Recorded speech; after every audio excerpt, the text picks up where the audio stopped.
Okay, I'd like to show you some arpeggio ideas here that are quite simple, but really effective.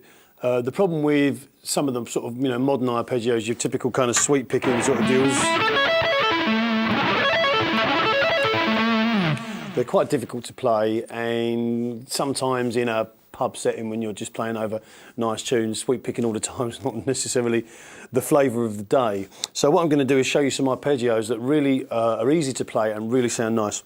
So, for example, if we had, if we want to take a simple major arpeggio, if you remember the shape we did earlier when I opened the video, if you take this E and then the A and then bend this B note at the 12th fret B string, upper tone,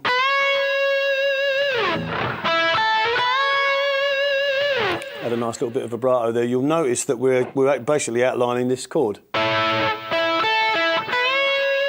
And with a little bit of phrasing there, all I'm doing is sliding up,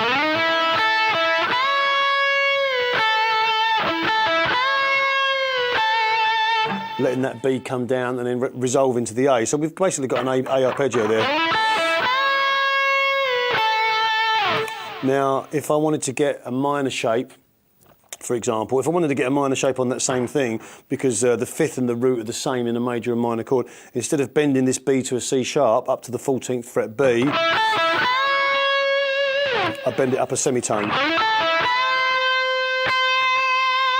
You can see my face here, that's because the emotion I'm going through. And that gives you a minor. So what I'll do is I'll give you a couple of other shapes and then I'll give you a demonstration of how you can use them. Another way of getting a nice minor one, for example, is down in this position here. There's a B minor chord. If we slide up and play 7 on the B string and 7 on the high string, and then bend this 9th fret up a semitone, we get a B minor arpeggio, F sharp, B, D. And we can extend the arpeggio a little bit by, when we drop this down, just making a bend there. Yes, this note is not in a B minor chord, this 9th, but it's just really serving as an expression.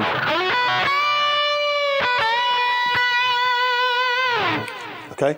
Another way of doing it is if we use the middle part of the pentatonic scale,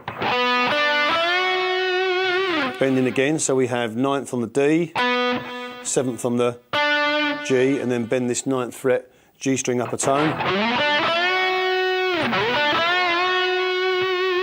And just little effects by maybe bending it twice like I did there.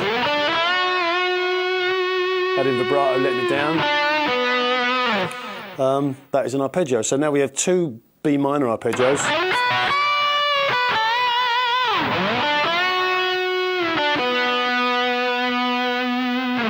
So I'll just show you one more. If we have there's another one, say for D, for example, and you can find these everywhere. What I recommend you do is take the basic ideas of what I'm showing you and extend them everywhere you can. Obviously, I'll show you a few to get you started. But with a D chord there,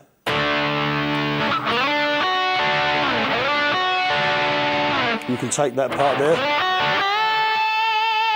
and then bend that G up to that note there,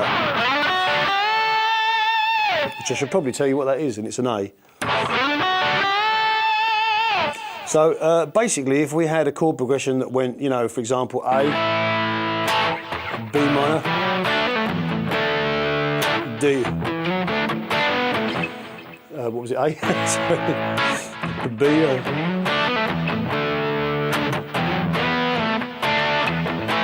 we could outline that chord progression by just using arpeggios.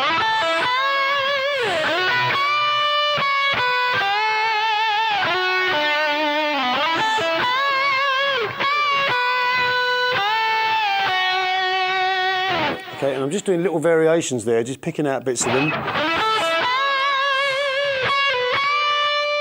All I did there was go, slide down,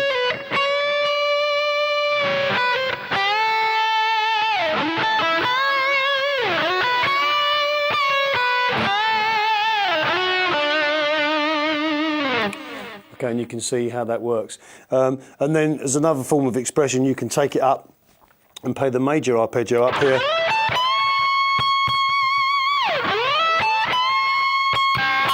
which is just playing the 5th and the A up here. And then normally, if you notice the B minor one we did, just bend into that minor 3rd there, we just bend it up to the C sharp, same as we did this one. It's the same arpeggio, yeah? Okay?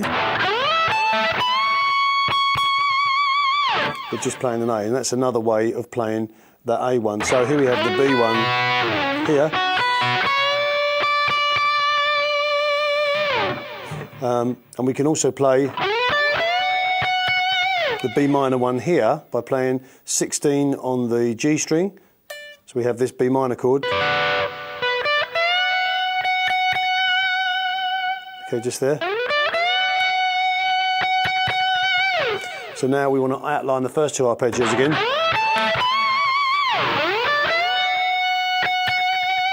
And then we have the D chord right below us there, which only has 1 note difference. So instead of playing, we play. Okay, so if we had the chord progression A, B, D,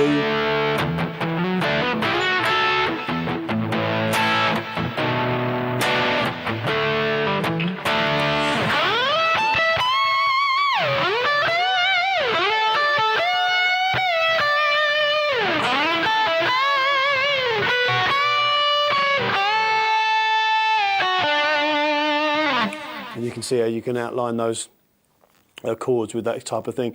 And there's absolutely loads of those that you can do. You want to just basically find the chord progressions, like another one, if you have E minor, for example there, E minor 7. You can play it like this. And that is more or less an E minor arpeggio. You're using that F sharp as a little passing note.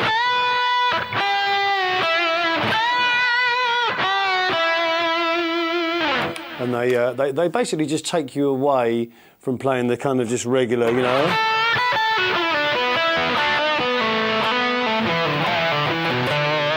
I'm not saying there's anything wrong with that, but it's basically just a little flavour that you can add.